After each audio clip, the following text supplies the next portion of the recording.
a good take at this. Let's take an example. I led a team to build observability within the critical services of the payment platform.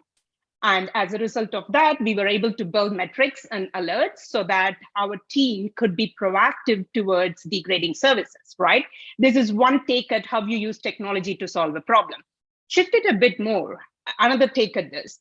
I led a team that solved some of the, that implemented observability into the critical services of a payment platform.